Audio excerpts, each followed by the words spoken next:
दोस्तों ये ring neck अंडा बहुत शौक़ से खाते हैं। अभी मैं आपको बताता हूँ कि देखें कितने शौक़ से ये अंडा खाएंगे। ये देखें बहुत शौक़ से अंडा खाते हैं।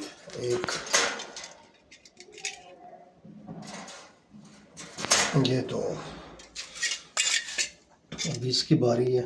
एक, ये दो, हम चेक करें जी।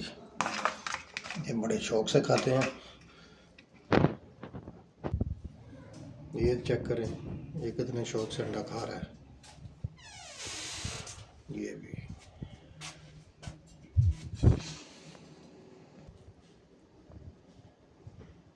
ये देखिए अंडा कितने शौक़ से खा रहा है।